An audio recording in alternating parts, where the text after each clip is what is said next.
Hi friends, మీ విషయాలు ఎలా ఉన్నారు? బాగున్నారా? ఇప్పుడు మనం సగ్గుబియ్యం పాయసం తయారీ విధానం చూద్దాం. సగ్గుబియ్యం ఒక గ్లాస్ తీసుకొని బాగా వేడి నీళ్ళు మరిగినాక సగ్గుబియ్యం వేసి మరగనివ్వాలి. 2 స్పూన్లు బాండీలో నెయ్యి వేసి ఫస్ట్ బాదం పప్పు జీడిపప్పు వేపించి పక్కన పెట్టేసుకొని సేమ్యాలు కూడా అదే నెయ్యిలో వేపుకోవాలి. సగ్గుబియ్యం అంతా ఉడికిపోయిన తర్వాత ఆ సేమ్యాన్ని కూడా సగ్గుబియ్యంలో వేసేసి పాలు పోసుకోవాలి.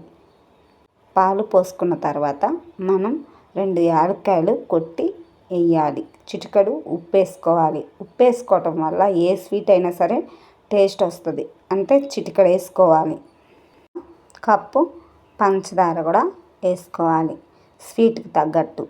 పంచదార కన్నా బెల్లం వాడటం చాలా మంచిది, కానీ నేను ఎక్కువ శాతం బెల్లమే వాడతాను. కానీ ఈసారి పంచదార ట్రై చేద్దామని చెప్పేసి పంచదార వేసాను.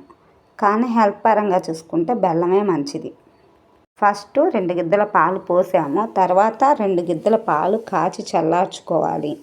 చల్లార్చుకున్న తర్వాత ఈ పాయసం గట్టిగా ఉన్నప్పుడు ఆ పాలు పోసుకొని లైట్గా దించేసుకోవాలి. ఎందుకంటే మళ్ళీ ఎక్కువ మరగనివ్వకూడదు, పాలు ఇరిగిపోతాయి అన్నమాట.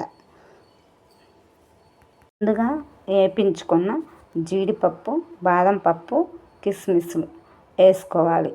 ఇంకా వేడి సేమియా సగ్గుబియ్యం పాయసం రెడీ అయిపోయింది. ఈ పాయసం కొంచెం నీరసంగా ఉన్నప్పుడు తాగితే చాలా హుషారుగా ఉంటుంది. బాడీలో వేడి కూడా తగ్గిస్తుంది. Boy friends.